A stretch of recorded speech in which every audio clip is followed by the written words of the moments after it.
Hello students, आज हम पढ़ेंगे क्लास 10th का chapter 8 introduction to trigonometry.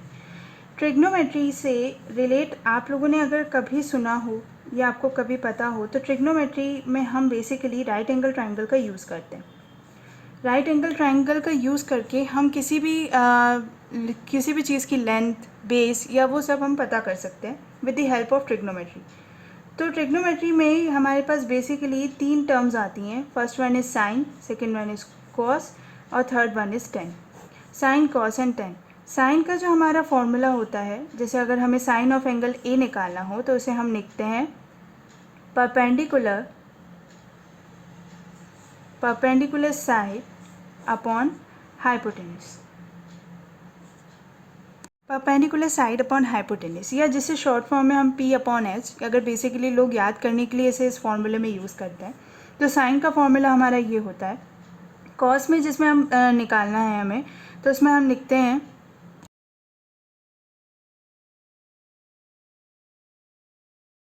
Cos में लिखते हैं एडजेसेंट साइड अपॉन हाइपोटेन्यूज, जिसे हम क्या लिख सकते हैं, बेस अपॉन एच। हम कॉस के इसमें या तो अगर जिसे इजी पड़े तो वो पी अपॉन एच या बी अपॉन एच के उसमें यूज़ कर सकता है या उसका इस्तेमाल करके याद रख सकता है। बट अगर किसी को इजी वे पढ़े तो वो perpendicular side upon hypotenuse, adjacent side upon hypotenuse का यूज़ भी कर सकता है। अब हमने पहली टर्म्स यानी हम 3 टर्म्स जिस पे बेस रहती है मैक्सिमम ट्रिग्नोमेट्री, तो उसमें से हमने साइन एंड कॉस तो पता कर लिया कि हम साइन और कॉस कैसे फाइंड कर सकते हैं। तो हम टेन कैसे फाइंड करेंगे। टेन के लिए भी अगर हमें टेन ऑफ एंगल बी निकालना हो, टेन ऑफ एंगल बी अगर हमें निकालना हो तो हम उसे क्या लिख सकते हैं। टेन ऑफ एंगल बी में हम लिख सकते हैं, जो उसका फॉर्मूला होता है वो होता है perpendicular side upon adjacent side. तो हम इसे जो नॉर्मली लोग शॉर्ट फॉर्म के लिए यूज़ करने के लिए लिखते हैं, तो हम इसे लिख सकते हैं पी अपॉन बी। तो अगर आप बेसिकली इसको ध्यान से देखेंगे तो हमें यहाँ पे अगर हम शॉर्ट फॉर्म को याद करने के लिए अगर पैटर्न निकालना चाहें तो P B P upon B H H H B. Okay, तो ये 3 पे बेस है। मतलब फर्स्ट जो है हमारा फॉर्मूला वो हम साइन के लिए यूज़ कर लेंगे, सेकेंड हम कॉस के लिए यूज़ कर लेंगे और थर्ड हम टेन के लिए यूज़ करेंगे। तो हम अगर आप ध्यान से देखोगे तो यहाँ आपको साइन और कॉस के एंगल से ही रिलेट कुछ टेन एंगल की वैल्यू निकलती हुई दिखेगी। कैसे, अगर हम टेन की वैल्यू निकालने जाते हैं तो हम यहाँ पे ध्यान से देख सकते हैं कि अगर हम टेन ऑफ एंगल बी निकालना चाहते हैं तो हम sine of angle B upon cos of angle B कर सकते हैं।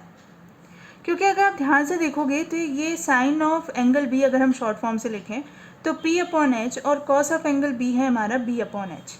जब हम इसे डिवाइड करेंगे तो बेसिकली हमें मिलना है पी अपॉन बी, यानी जो कि हमारा फॉर्मूला निकल रहा है एंगल 10 का।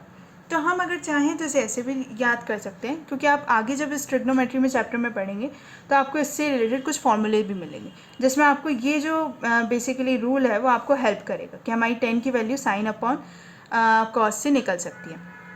तो हमने यहाँ पे देख लिया कि हम इसकी वैल्यूज़ कैसे निकाल सकते हैं, कि हम इसे कैसे फाइंड आउट कर सकते हैं कि हम अगर साइन की वैल्यू निकालनी है तो अगर हमारे पास कोई राइट एंगल ट्रायंगल है तो राइट एंगल ट्रायंगल में हम आसानी से परपेंडिकुलर साइड अपॉन हाइपोटेन्यूज या हम चाहें तो पी अपॉन एच के थ्रू निकाल सकते हैं। कॉस की वैल्यू अगर हमें निकालने के लिए दे दी गई है तो एडजेसेंट साइड अपॉन हाइपोटेन्यूज का अगर किसी को याद रहे तो इस तरीके से भी याद कर सकते हैं। बट अगर कोई चाहे तो इसे शॉर्ट तरीके से भी याद करा जा सकता है। तो अगर कॉस की वैल्यू निकालनी है तो एडजेसेंट साइड अपॉन हाइपोटेन्यूज या B upon H, tan B की value perpendicular side upon adjacent side P upon B. और अगर आपको ये ट्रिक या अच्छा लगा हो, ये जैसे 10 की वैल्यू निकालने के लिए साइन अपॉन कॉस करते हैं, तो आप इसको भी निकाल सकते हैं। अगर सपोज़ किसी क्वेश्चन में अगर हमें साइन और कॉस की वैल्यू निकालने को बोला गया और 10 की वैल्यू भी निकालने को बोला गया, तो हम साइन और कॉस की वैल्यू निकाल के ईजिली 10 की वैल्यू फाइंड आउट कर सकते हैं। तो अगर आप चाहें तो ये इस वैल्यू से भी यूज़ कर सकते हैं या फिर आप पूरा का पूरा याद करिए। तो ट्रिग्नोमेट्री में बेसिकली आपको ये तो याद रखना पड़ेगा, मतलब इस चैप्टर में आपको ये तो याद रखना पड़ेगा कि साइन की वैल्यू किस फॉर्मूले से निकलती है, कॉस की वैल्यू और टेन की वैल्यू।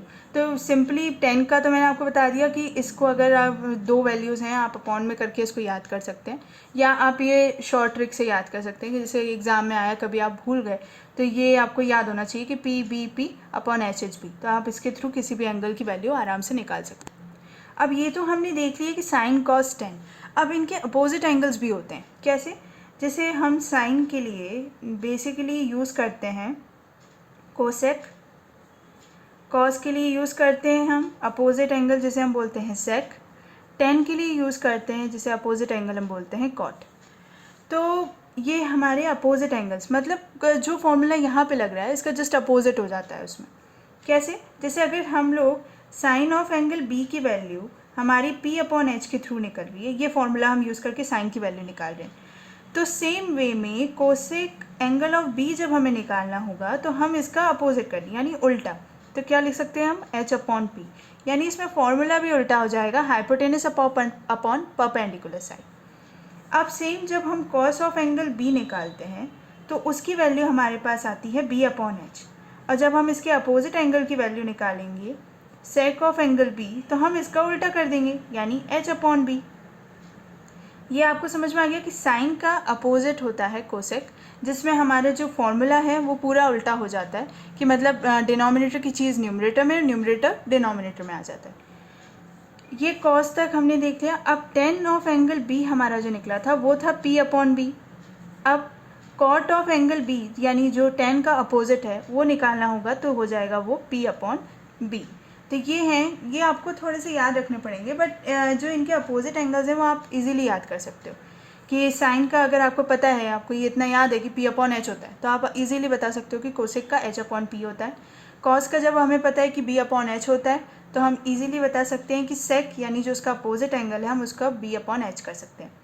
टेन जो है उसका अगर पी अपॉन बी होता है तो हम इजीली बता सकते हैं कि जो उसका अपोजिट यानी कॉट बी जो उसका बिल्कुल उल्टा होता है वो हो जाएगा B upon P. So students, I hope आपको वो रेशियो समझ में आ गए हों कि साइन कॉस टेन कैसे फाइंड आउट करते हैं और उनके अपोजिट यानी कोसेक, सेक और कॉट कैसे फाइंड आउट करते हैं। तो मैंने एक एनसीईआरटी से क्वेश्चन लिया है जिसे आपको ईजी वे पढ़े। तो एनसीईआरटी से ये जो क्वेश्चन है इसमें हमें क्वेश्चन में गिवन है कि हमारे पास 10A की वैल्यू यानी एंगल ऑफ ए 10A की वैल्यू हमारे पास कितनी है 4/3, और हमें एक राइट एंगल गिवन है इस क्वेश्चन में कि जिसमें हमें बेस की वैल्यू जो है हमने 3K बताई है और परपेंडिकुलर की जो हाइट है या परपेंडिकुलर की जो वैल्यू है वो हमें बताई है 4K। तो अगर आप यहाँ ध्यान से देखें तो आपको यहाँ दिखेगा कि जब हमें 10A की वैल्यू 4/3 है, यानी बेसिकली जब हम 10A की बात करते हैं तो 10A में हमें अगर नॉर्मली देखें तो क्या होता है formula, basically perpendicular side upon adjacent side, या हम इसको बेसिकली P अपॉन B भी बोल सकते हैं। तो P अपॉन B यानी परपेंडिकुलर साइड अपॉन बेस, या perpendicular side upon hypotenuse P upon B जैसे हम बोलते हैं। तो अगर हम 10A की वैल्यू ध्यान से देखेंगे तो ये अगर हम इससे निकली हुई है, ऑलरेडी क्वेश्चन में गिवन है, बट आप एक बार इसे देखें कि अगर 4K अपॉन 3K करेंगे तो ऑब्वियसली K से K कैंसिल हो जाएगा, तो हमें 10A की वैल्यू मिल जाएगी 4/3। अब इस क्वेश्चन में हमें बोला है कि बाकी ट्रिग्नोमेट्रिक रेशियोज़ निकालें। बाकी ट्रिग्नोमेट्रिक रेशियोज़ निकालने के लिए आपको याद होगा कि अगर साइन A की वैल्यू हमें निकालनी होगी तो साइन A के लिए हमें हाइपोटेनस की रिक्वायरमेंट है, कॉस A के लिए भी हमें हाइपोटेनस की रिक्वायरमेंट है। तो बेसिकली हमें यहाँ पे यूज़ करना पड़ेगा पाइथागोरस थ्योरम। पाइथागोरस थ्योरम क्या बोलती है? h square is equals to P square plus B square, या बेसिकली लोग इसको C square is equals to A square plus B square बोलते हैं। तो राइट एंगल ट्राइंगल की वैल्यू निकालने के लिए हम इस फॉर्मूले को यूज़ कर सकते हैं। जब हमारे पास यहाँ पे हाइपोटेनस गिवन नहीं है तो हम सिर्फ h स्क्वायर लिखेंगे। परपेंडिकुलर हमारे पास गिवन है जिसे 4K है तो हम इसका स्क्वायर कर देंगे। बेस जो है हमारा 3K है उसका स्क्वायर कर देंगे, तो ये कितना हो जाएगा? h square is equals to 4 का स्क्वायर होता है 16 विथ K स्क्वायर, क्योंकि ऑब्वियस इसके साथ K है तो उसका भी स्क्वायर होगा। 3K स्क्वायर इसका स्क्वायर करेंगे तो हो जाएगा 9K स्क्वायर। तो जब हम इसे सॉल्व करेंगे तो कितना आ जाएगा? h square is equals to 25K square. 25K square जब हम h स्क्वायर का रूट हटाएंगे, आप लोगों को पता ही होगा कि रूट कैसे हटाते हैं, तो जब हम h स्क्वायर का रूट हटाएंगे तो हमारे पास कितना हो जाएगा वैल्यू? 5K। तो हमारे पास ये काई की वैल्यू आ गई है, ये हमारे पास वैल्यू आ गई है हाइपोटेनस की। ठीक है, तो ये वैल्यू हमारे पास हाइपोटेनस की और ये वैल्यू ही हमारी IMP है, क्योंकि हम इसी पे बेस इसी वैल्यू के थ्रू हम सारे ट्रिग्नोमेट्रिक रेशियोज निकाल सकते हैं। तो कैसे हम स्टार्ट करते हैं, क्योंकि हमने स्टार्टिंग साइन ए से करी थी, तो हम निकालते हैं sine of angle A. Sine of angle A का फॉर्मूला होता है हमारा परपेंडिकुलर अपन हाइपोटेनस, या आप चाहें तो P/H, जो आपको शॉर्ट फॉर्म में समझ में आए वो आप बोल सकते हैं। तो अगर हमारे पास वैल्यू, जैसे हमने यहाँ पे वैल्यू फाइंड आउट कर ली है कि इसकी वैल्यू हमारी 5K आती है, तो अगर साइन ए की वैल्यू हम निकालने जाएंगे तो वो होती है परपेंडिकुलर अपॉन हाइपोटेनस। तो ये कितनी हो जाएगी 4K/5K, K से K कैंसिल, तो ये आ गई हमारे पास 4/5, ये हमारी वैल्यू आ गई साइन ए की। तो ये हमारा फर्स्ट हो गया ट्रिग्नोमेट्रिक रेशो। सेकेंड हम निकालेंगे cos of angle A. Cos of angle ए जिसे हम बोलते हैं एडजेसेंट साइड अपॉन हाइपोटेनस या B/H। तो B/H यानी 3K/5K, कितनी हो जाएगी वैल्यू 3/5। अब स्टूडेंट्स हमारे पास ऑलरेडी 10A की वैल्यू है, तो अब हम क्या करेंगे कि यहाँ पे थर्ड वैल्यू किसकी निकाल सकते हैं हम, इसका अपोजिट एंगल, यानी कोसेक ऑफ एंगल ए। किसका है ये opposite angle cosec, sine of angle A का, क्योंकि साइन का ही अपोजिट होता है कोसेक, जिसे हम अपोजिट करके लिख सकते हैं। तो अब यहाँ पे इतना वो लगाने की ज़रूरत नहीं है दिमाग कि यहाँ पे हम वापस इसे सॉल्व करें, डोंट वरी। क्या है कि साइन ए की वैल्यू हमारे पास 4/5 है। जैसे मैंने बताया था कि कोसेक बिल्कुल अपोजिट होता है उसके, तो वैल्यू बिल्कुल उल्टी हो जाती है। जैसे न्यूमरेटर जो था वो डिनोमिनेटर में हो जाता है, डिनोमिनेटर जो रहता है वो न्यूमरेटर में आ जाता है। तो अब इसका हम उल्टा कर सकते हैं, तो कोसेक ऑफ एंगल ए हमारा कितना आ जाएगा, सीधे सीधे 5/4। फोर्थ का अगर हम देखें, फोर्थ हम किसका निकालेंगे, हम कॉस का निकाल लेते हैं। तो कॉस का उल्टा क्या होगा, sake of angle A. Sake of angle ए हम निकालेंगे तो हम इसका अपोजिट कर देंगे, विच इज़ 5/3। ठीक है, अब हमारे पास 10 है, पर 10 का अपोजिट एंगल नहीं है, और यहाँ क्वेश्चन में उसने हमें बोला है कि हमें सारे ट्रिग्नोमेट्रिक रेशियोज निकालने हैं। तो हम क्या करेंगे कि जब हमारे पास 10A की वैल्यू 4/3 है, तो हम यहाँ पे easily fifth trigonometric ratio which is called cot of angle A, उसे हम निकाल सकते हैं। वो क्या हो जाएगा हमारा 3/4। तो बेसिकली यहाँ पे हम लिखेंगे since trigonometric ratios are sine of angle A is 4/5, cos of angle A is 3/5, cosec of angle A is 5/4, sec of angle A is 5/3 and cot of angle A is 3/4। तो ये आ गया हमारा final answer और हमने सारे trigonometric ratios निकाल दिए। So students, अब हमने एक सेकंड क्वेश्चन लिया है जिसमें हमें बताया, इसमें हमें क्वेश्चन में पूछा गया है कि इन अ राइट एंगल ट्रायंगल, जो हमारे पास राइट एंगल ट्रायंगल है ABC, उसमें राइट एंगल जो है हमारा B पे है और 10A की वैल्यू हमें इसमें बताइए 1। तो हमें यहाँ पे वेरीफाई करना है कि 2 sin A cos A की वैल्यू हमारी 1 आती है कि नहीं। तो हम क्या करेंगे कि अगर हमें इस क्वेश्चन में गिवन नहीं है राइट एंगल ट्रायंगल, तो जैसा इस क्वेश्चन में हमें बताया गया है हम वैसा का वैसा राइट एंगल ट्रायंगल ड्रॉ कर लेंगे। कैसे, जैसे इसमें बताया गया है कि राइट एंगल जो है हमारा B पे है, तो हम यहाँ पे राइट एंगल बना लेंगे और इसे B नाम दे देंगे। अगर हम अब हमें बताया कि 10A की वैल्यू 1 है, तो ऑब्वियसली एंगल A इधर ही होगा क्योंकि हमें इसकी वैल्यूज़ निकालनी है। तो यहाँ पे हमने इसका नाम दे दिया C। ठीक है, तो अब अगर हमें C का नाम, इसका 10 ऑफ एंगल A हमें बताया है 1, तो अब हम यहाँ पे देखेंगे 10 ऑफ एंगल A जो है हमारे पास 1 है। 1 है मतलब ये बेसिकली आप लोग हमेशा से पढ़ते आ रहे होंगे कि 1 है मतलब इसके डिनोमिनेटर में भी 1 ही होगा। तो 10 ऑफ एंगल A यानी 10 ऑफ एंगल A का फॉर्मूला क्या होता है, perpendicular side upon adjacent side या P/B। तो अगर ये 1 है तो ये भी 1 होगा। ठीक है, तो अब हमारे पास हाइपोटेनस नहीं है। अगर हाइपोटेनस नहीं है तो हम साइन और कॉस ए नहीं निकाल सकते। क्यों नहीं निकाल सकते, क्योंकि साइन ए का फॉर्मूला होता है perpendicular side upon hypotenuse, cos A का फॉर्मूला होता है एडजेसेंट साइड अपॉन हाइपोटेनस, या बोल सकते हैं कि साइन ए का फॉर्मूला होता है P/H और कॉस ए का फॉर्मूला होता है B/H। ओके, तो B/H हम शॉर्ट फॉर्म से या बड़े उसमें आप बोल सकते हो, जैसा आपको कंफर्टेबल हो। तो अब हमें इसे निकालने के लिए हाइपोटेनस की ज़रूरत है, तो हम यहाँ पे यूज़ करेंगे वापस से Pythagoras theorem, h² = p² + b²। तो यहाँ पे हमें h² की वैल्यू पता नहीं है, p² की वैल्यू हमारे पास 1 का स्क्वायर है, b² की वैल्यू हमारे पास 1 का स्क्वायर है। तो एच स्क्वायर की वैल्यू हमारी कितनी हो जाएगी फ्रेंड्स, 2, क्योंकि 1 का स्क्वायर ऑलवेज 1 होता है, इसका भी 1 है तो 1 + 1 2। अब जब हमें एच से रूट हटाना चाहेंगे स्क्वायर तो ऑलवेज यहाँ पे रूट आ जाएगा, तो एच की वैल्यू हमारे पास कितनी आ गई, √2। तो हमने इसकी वैल्यू फाइंड आउट कर ली, हाइपोटेनस हमारे पास निकल गया। अब हम easily sine of angle A निकाल सकते हैं। साइन ऑफ एंगल ए का फॉर्मूला परपेंडिकुलर अपॉन बेस यानी P/B। तो sine of angle A perpendicular upon hypotenuse, तो परपेंडिकुलर अपॉन हाइपोटेनस की वैल्यू कितनी होगी, ये हो जाएगा 1/√2। तो हमारी साइन ए की वैल्यू कितनी होगी, साइन ऑफ एंगल ए की वैल्यू कितनी निकलती है हमारी, परपेंडिकुलर अपॉन हाइपोटेनस या P/H। तो P/H की वैल्यू कितनी, 1/√2। तो हमारे पास साइन ए आ गया। अब हम निकालेंगे cos of angle A. Cos of angle ए क्या होता है, वो होता है हमारा एडजेसेंट साइड अपॉन हाइपोटेनस, या होता है B/H। तो वो एडजेसेंट साइड कितनी है 1, बेस कितना है हमारे पास √2, ठीक है। तो हमारे पास साइन ऑफ एंगल ए आ गया, sine cos of angle A आ गया।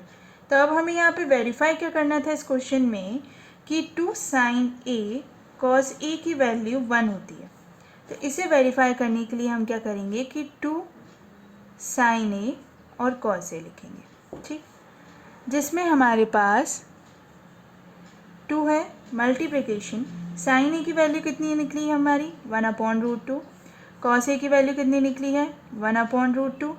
तो जब हम इस, आप ध्यान से देखो कि रूट और रूट का मल्टीप्लिकेशन होता है तो रूट कैंसिल आउट होता है। जब रूट कैंसिल आउट होगा तो ये हो जाएगा 2 × 1/2, 1 × 1, √2 × √2, 2 हो गया।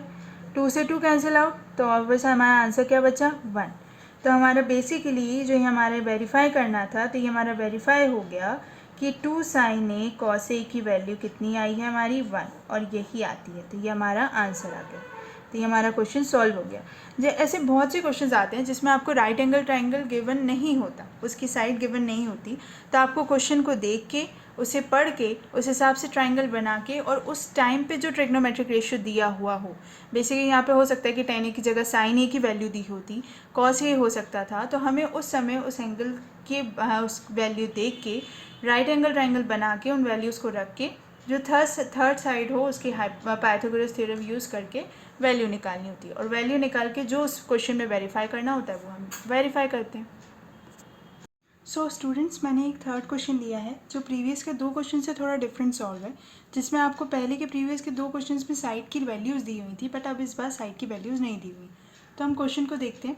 क्वेश्चन में हमें बोला गया है कि if B and Q are acute angles such that sin B is equals to sin Q, then prove that angle B is equals to angle Q। तो हमें यहाँ पे प्रूफ क्या करना है कि एंगल B जो है एंगल Q के इक्वल है।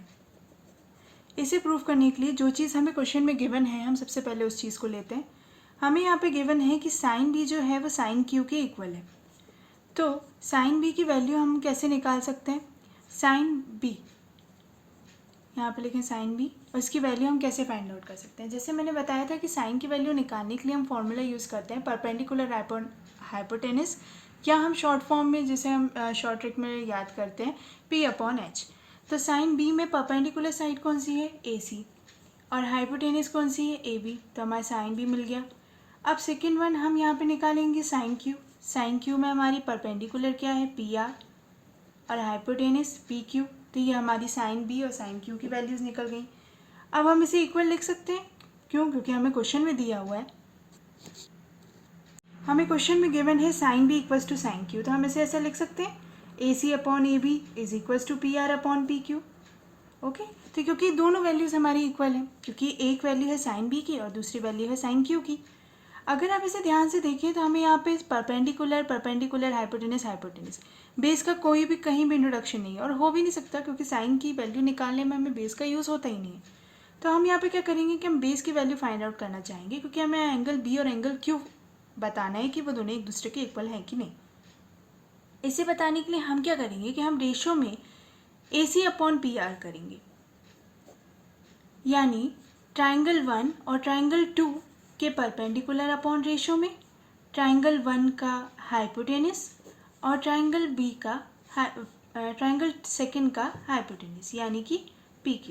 तो ये हमने निकाली है ratio perpendicular upon perpendicular, base upon base.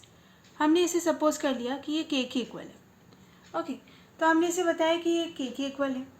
अब के इक्वल है तो हमें यहाँ पे क्या बेस को इंट्रोड्यूस करना है। बेस हमारे पास है नहीं, यानी कि बी सी और आर क्यू। फर्स्ट ट्राइंगल में हमारे पास बी सी है, सेकेंड ट्राइंगल में हमारे पास आर क्यू। तो बी सी और आर क्यू निकालने के लिए हम क्या करेंगे, यहाँ लिखेंगे हम फॉर ट्राइंगल 1। ओके, इस इक्वेशन को आप नाम दे दीजिए 1, ये हमारा ट्राइंगल 1 है। तो ट्राइंगल 1 के लिए जब हम लगाएंगे यहाँ पे Pythagoras theorem, okay, Pythagoras theorem हम लगाएंगे, यानी हाइपोटेनस का स्क्वायर यानी ए बी स्क्वायर, परपेंडिकुलर का स्क्वायर ए सी स्क्वायर, बेस का स्क्वायर यानी बी सी स्क्वायर। ओके, तो ये हो गया। हमें वैल्यू फाइंड आउट करनी है बी सी की, सिर्फ और सिर्फ बी सी। तो B C square is equals to A B square minus A C square. B C का स्क्वायर हटाएंगे तो ये हो जाएगा बी सी, और ये चीज़ आ जाएगी रूट में A B minus A C square. Okay, तो ये हमारी इक्वेशन हो जाएगी सेकेंड। सिमिलरली हम यहाँ पे लिखेंगे for triangle second.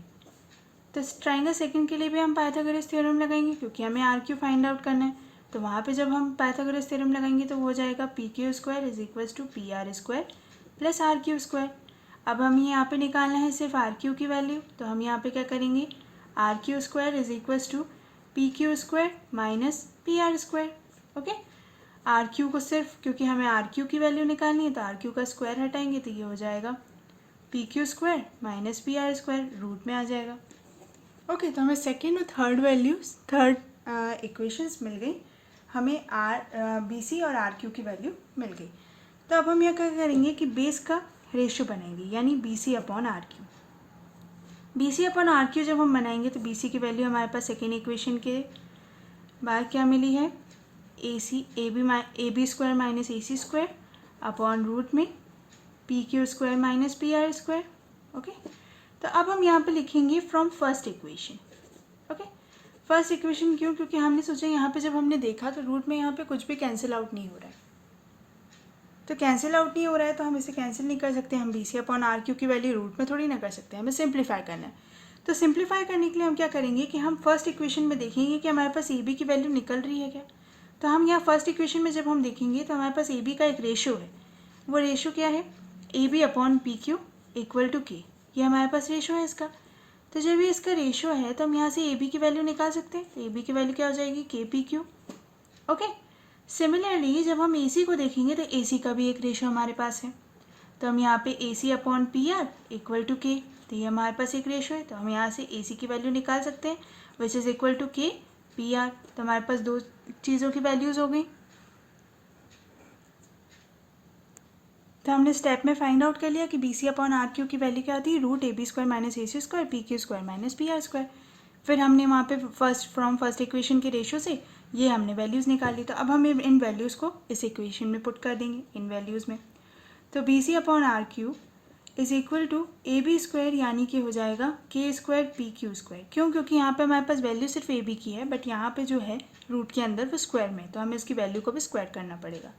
Minus A C square यानी K square P R square upon में आ जाएगा root P Q square minus P R square. Okay, तो यहाँ पे आपको देख रहा होगा कि जब हम के को कॉमन निकाल देंगे तो हमारे पास P Q minus P R बचेगा। तो हम इसे कैंसिल आउट कर सकते हैं।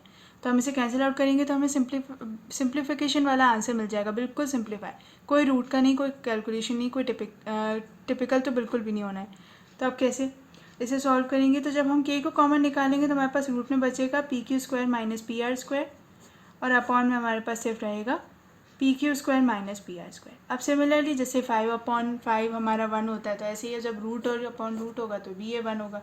तो 1 से अगर के का मल्टीप्लिकेशन हो भी जाएगा तो वो 1 के ही रहना है, तो ये के हो गया। तो सिमिलरली हमारी बेस की जो वैल्यू है वो भी कितनी आ गई, B C upon R Q is equal to K equal आ गई। ठीक है, तो बेस की वैल्यू इक्वल आ गई, परपेंडिकुलर की वैल्यू हमारी के ही आती है, हाइपोटेनस की रेशियो की वैल्यू भी हमारी के ही आती है। तो ये हमारी फर्स्ट इक्वेशन थी कि A C upon P R is equal to A B upon P Q, K equal थी। तो अब ऐसे हमारा बेस के रेशियो का भी के ही आ गया वैल्यू इक्वल में।